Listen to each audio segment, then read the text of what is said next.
Dear Dynamic Boards, the challenge we are currently facing is that we have a chair who's very executive, combined with a CEO who is not fond of oversight. To complicate matters, it appears that many of the board decisions are currently prepared or negotiated behind the scenes. And when the topics are presented to the board, the chair frequently launches the discussion by stating his strong opinion in a lengthy manner, which gives an impression that he wants to influence the outcome. In addition, the board meetings have been reduced from 6 hours to 4 hours, and the chair insists on quick decisions, meaning there have been numerous occasions where important matters are cut short and decisions feel rushed, where there's no true consensus because there's little time for input or challenge by other NEDs. I've raised these concerns in our board effectiveness exercises, but it doesn't seem to change. Any thoughts? From an anonymous non-executive director. I'm Sarah, and I'm the CEO of Dynamic Boards, and we're on a mission to make UK boards the most dynamic in the world. Today, I've got a fantastic panel with me. So I've got Manju Malhotra. Manju is the CEO of Harvey Nichols. She was the FD, then co-chief operating officer, and now has been CEO since January 2020.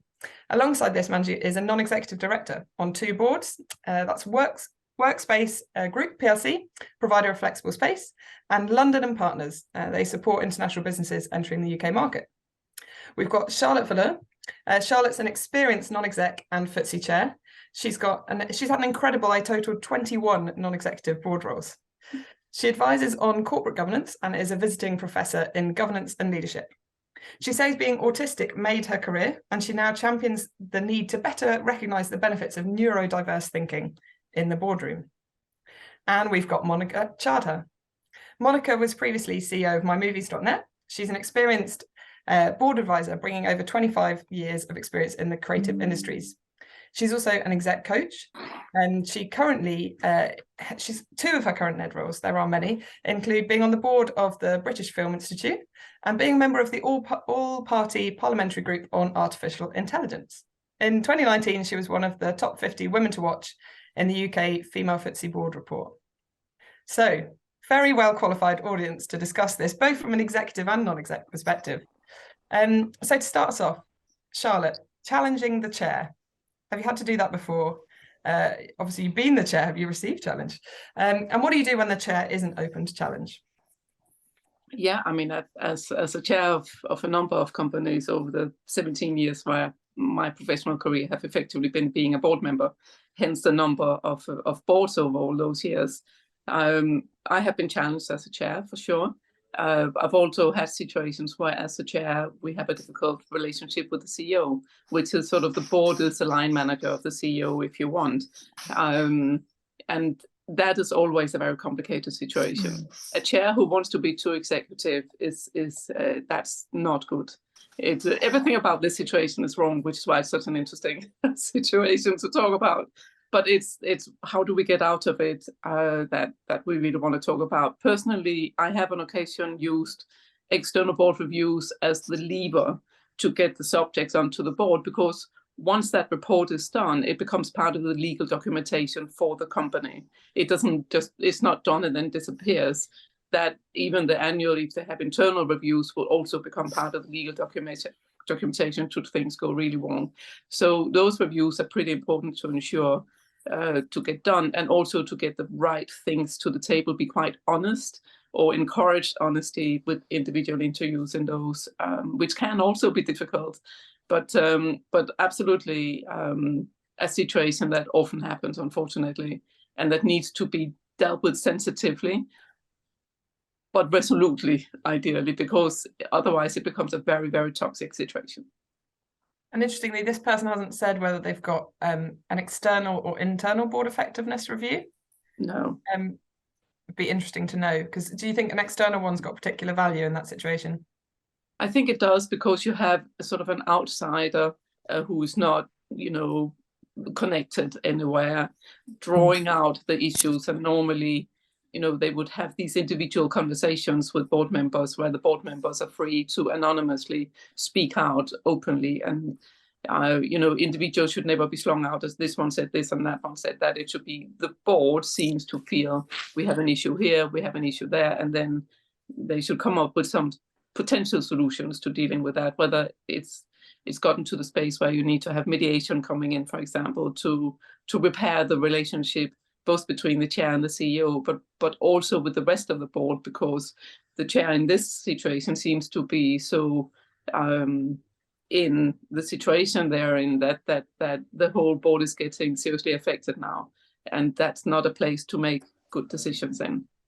Thank you, Charlotte. So, Monica, what about the non-exec? What do you think they should be doing? And also, where are the other non-execs in this? Good question. I mean, I think Charlotte is beautifully articulated and sort of set out what she sees as the main issues. But I suppose my starting point in this is that management is management and governance is governance.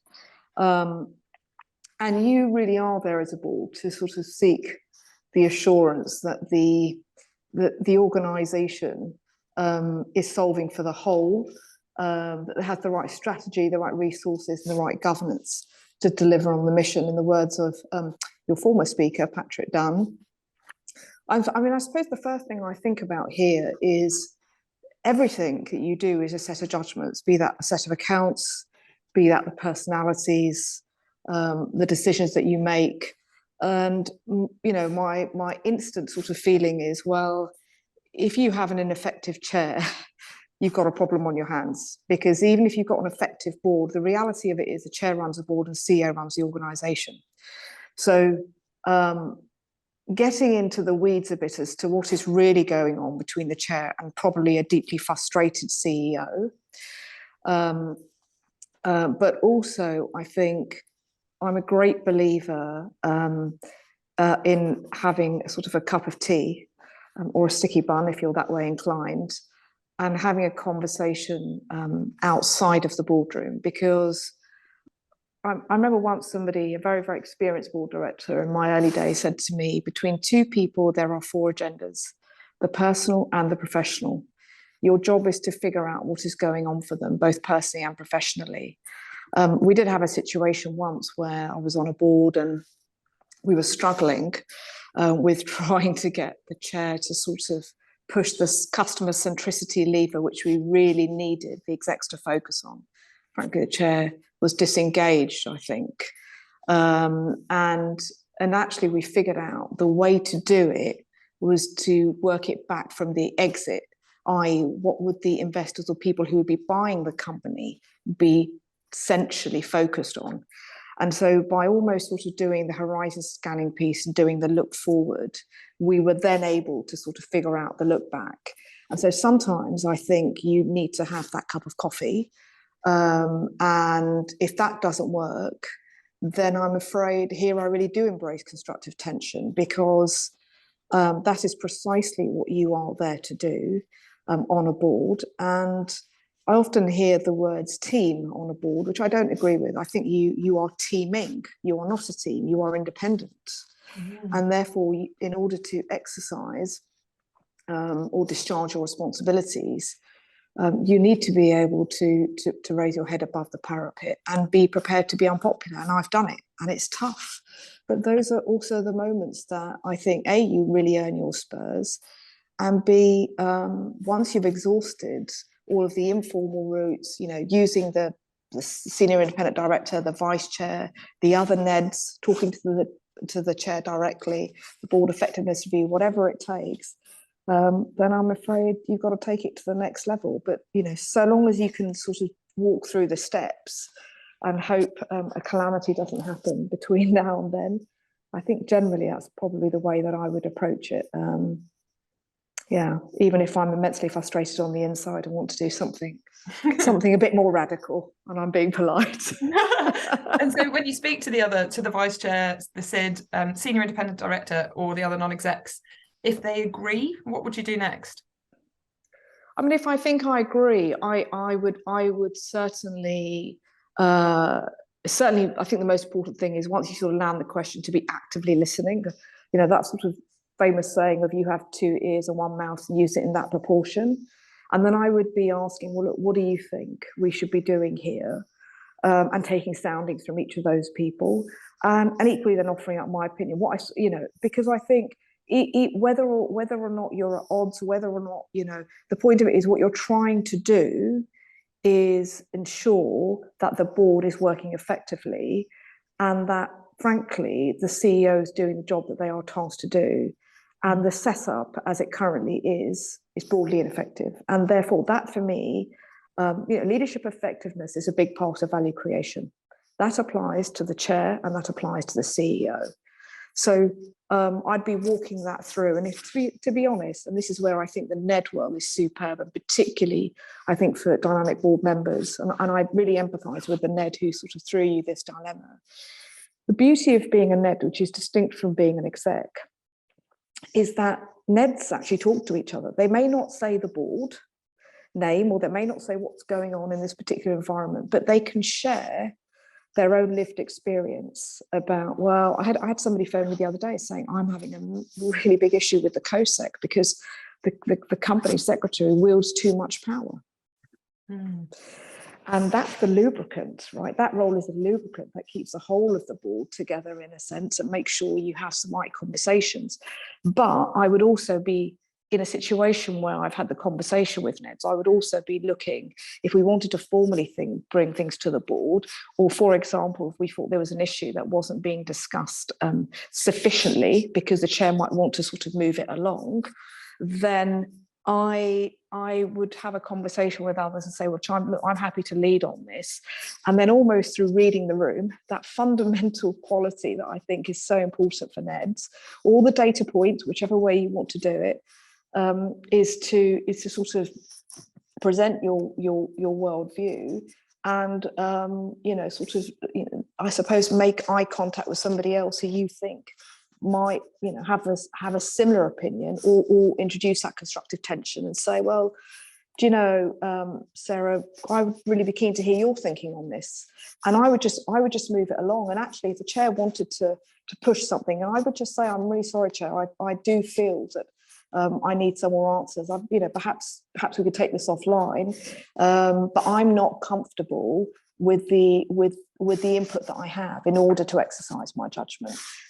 And if worse comes to worse, I would say, well, I'm sorry, I can't support this.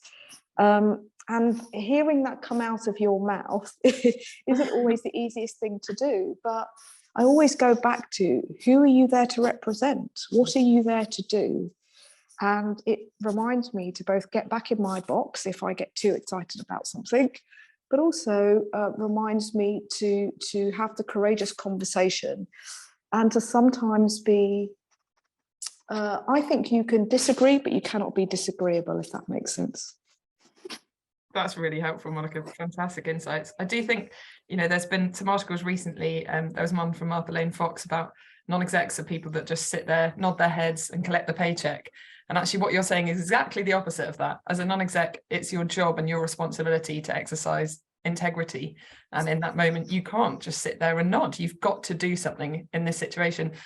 So Manju, you've got experience currently both as a NED and as a chief exec. There's both sides of this. How do you find that dynamic? We hear people use the phrase things like nose in, hands out as a non-exec. But it sounds like the chair's getting too involved. That can be hard for the chief exec, what they might be thinking. And what do you think of this situation? I think that my colleagues here have made some excellent points. So I think that's a really good place to start. I think the first, if I talk about from a non-exec point of view, is just reminding yourself why you're there. You have fiduciary duties, and in a situation where things maybe unravel, it's not a defence to say the chair was over-influencing. So that's the first thing. And, we all take these non-exec positions or exec positions because we want to make a difference, we want to have an impact. So sitting, even if it's uncomfortable, not having an impact is not where any of us want to be. I think also just reminding ourselves also what the role of the chair is, to lead the agenda, to lead the board, and also making sure there's an effective group round the table at the helm of the organisation, and promoting a culture of openness and constructive debate. So when you remind yourself of why you're there and why other individuals are there, you can, I guess, more comfortably assess whether we're all doing what we're supposed to be doing. You know, if I was from a non-exec point of view, I think that point about talking to the other non-execs potentially out of the room, understanding if you are a lone voice or if you have a shared view. Generally, I would imagine you'd have some ground with at least one other non-exec or more. And I think that gives you hopefully that sense of reassurance. So when you are in a board meeting and something's being discussed and you generally don't feel you've had that opportunity for it to be really debated with the right level of information where everyone's had that opportunity to share their point of view, then I think it is right to step in and say, actually, I think we need more time on this. If we don't have the time today, maybe we can reflect outside the meeting and share views, or we can reserve it for a rollover next time. But at this point, I don't feel that we've reached the necessary conclusion with the right level of input. And then secondly, I guess, look at it from an exec's point of view. I think there's a lot of overlap, actually. You know, during everyone's executive careers, they would have had situations where either colleagues were maybe not pulling their weight, or even their bosses not pulling their weight. And I think whilst you have a different role and different set of responsibilities as a non-exec, the principles are broadly the same, that you need to either first understand, is somebody not doing what they should be doing because they don't know they're doing something, you know. So does the chair, is he aware that actually he is behaving more in executive capacity, or does he know and not know how to change? So I guess understanding which of those that is the problem here. And the same with the CEO. Does he not know that he is not getting the right level of oversight, or is he not able to? And I think once you've understood, is it unwillingness or unaware, I think that helps understand the route to resolution. That's really helpful. Thank you, Manju. And I'm curious whether, as the person who wrote this, might be looking at the three of you and thinking, you're phenomenally experienced, incredibly confident women. You could do this. You could challenge the chair. You could speak to the other non-execs. You could rally opinion and see what needs to change and what action needs to be taken. But maybe they feel like that's quite a big leap for them. What would be your message to someone who's having to take action at something like this for the first time, perhaps in their board career? Just sitting listening to the great other input as well and thinking about the situation, it is quite similar to a few situations I've experienced. And often the newer board members that are also new in a board career will find it very hard to speak up, which is where the more experienced board members should hopefully be the ones that are wiser and can see that this situation is going off track. Unfortunately, I have come across a large number of experienced board members who are quite happy to be relatively passive board members and just go with the flow. I mean, one said to me, this is my early stage, 10 years ago, said, just ask 5 questions in the board meeting. It doesn't matter if you know the answers, just make sure you ask 5. What? So I thought, is that the way boards are doing? I'm not sure I can survive in this. And I actually considered just dropping this whole space. But actually, with this one, seems to have gone actually significantly wrong, with the chair really dominating the scene and having a difficult relationship with the CEO. I think at some stage as a board member,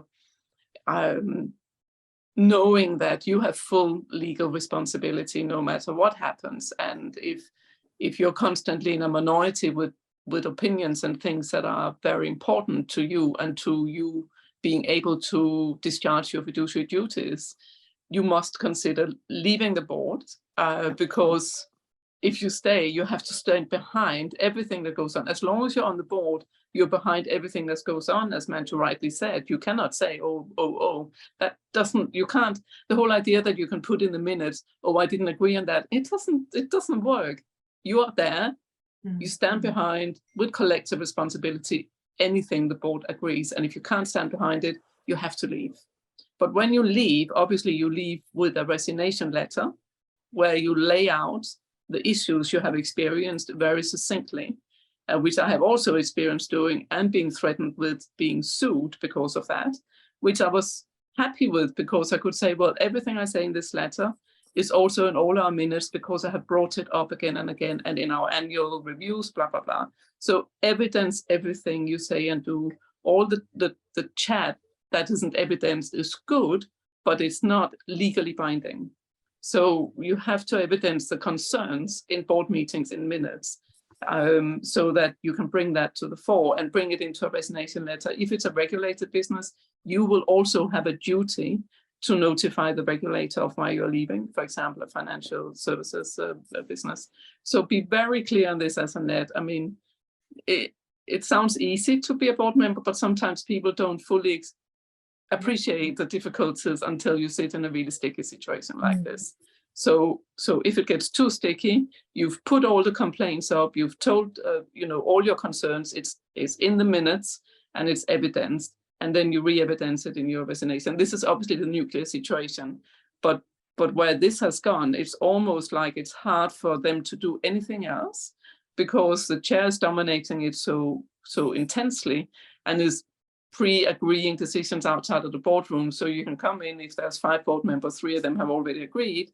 The 2 ones that are left out have no choice to either come behind or leave the board. Obviously, if 2 leave at the same time, which I have also experienced being part of doing that, it's significant, and it generally has to be talked about or notified in places. So there are nuclear things you can do. I'm not saying you should, but sometimes you have to have the courage to do that, because staying in and taking responsibility for something you can't stand behind is intolerable. Sarah, I would concur with everything Charlotte says, and I think that the nuclear option is the last one, but it's also an incredibly liberating lever. Yes. Knowing that it's interesting, often in sort of not-for-profit boards, sometimes I find people leave their work selves at the door. Yes. And it's like, well, we don't need the execs to bring their A game because it's a not-for-profit, which really isn't the case. And I think that, if you are new, you only have to look at what happened at Yorkshire Cricket Board and places like that. Becoming a NED it is brilliant, actually, when you park your talents on the right board. And that's really important. And that's why that piece around due diligence and understanding what you're signing up to, what they bring, what you bring, what they buy, but also what they really offer you, how their decisions are made, how things are discussed. All of that is so fundamental before you say yes, irrespective of whether it feels so good to get your first one. And I hear so many people just say, get your first one, get your first one. But, your first one can be the most stickiest of all. So you need to be really careful, because what you accept is all that you can expect. And, I've exactly faced what Charlotte has, and I've had to resign from a board. And I can honestly tell you that the people were very, very, very skillful opponents. And people, what they can do with words and the like is masterful. So I think in these difficult moments, the reason why the likes of dynamic boards and sort of NED networking is so important is because you don't want to build a network at the point at which you need one. Quietly having trusted advisors saying, look, I'm unsure how to navigate this. Some of my most difficult moments and some of my joyous have been through, just helping me figure out what I should be focusing on, which is governance, which is me doing my job, not necessarily the emotion, because that can become a distraction in a very difficult, you sort of, things can get caught up. We're emotive, we're human. So, having somebody who's not invested and equally talking to other NEDs, then I think, as my chairman once said, integrity is a very difficult word to describe, but you sure as hell know when somebody doesn't have it. That's So, isn't it? Yes, great. I remind myself of that. And I guess that comes, Manju, to your point of reminding yourself while you're there. That's the integrity point at where the buck stops, isn't it? Absolutely. And I think it's also, in terms of who else is around the table, I think the senior non-exec, independent non-exec, I think should be a really valuable intermediary between the non-execs and the chair, actually. And having a conversation with that individual separately to voice all concerns. They have the same responsibilities and more because they are the senior non-execs. I think that is one place I potentially would go to. And just to emphasise what Monica said about due diligence, I agree with you. There's people who think they want to embark on a portfolio career are, often, so excited about getting their first one, but the point of meeting everybody on the board one-on-one or 2-on-1 as a minimum, to really ask them, is there anything that they would want to share beforehand, ask them genuinely how the board functions, and whether there are any strong characters or whether everybody's point of view is genuinely considered. I think there's other due diligence which I think is standard, but actually getting an insight for the cultural working style of the board, I think, is probably one of the most, after you've understood financially it is a sound organisation. Manju, that's really helpful, and I guess that's a message for anyone that's considering applying for a role, as well as for the anonymous non-exec who sent this in. So thank you to all three of you. Thank you to our anonymous non-exec for sending this in. If you've got a challenge and you've heard this and you think you'd like some alternative perspectives on how to face it, then there's a link below so you can anonymously share a challenge for Dear Dynamic Boards. And thank you for watching. Wherever you are, whatever stage of your non-exec journey you're on, we're cheering you on, and I hope you've heard that from all of us today. We want you to be in a thoughtful and effective non-exec. And at Dynamic Boards, we want to give a warm and friendly welcome to anyone considering applying for non-exec roles, so it's totally free. Sign up and you can look at the roles across the UK. So finally, thank you to Monica, Charlotte and Manju for your insights and ideas, for this anonymous non-exec and for lots of others as well. Thank you so much, and I hope you all have a fantastic day. Thank you for having us. Thanks, Sarah. Thank you.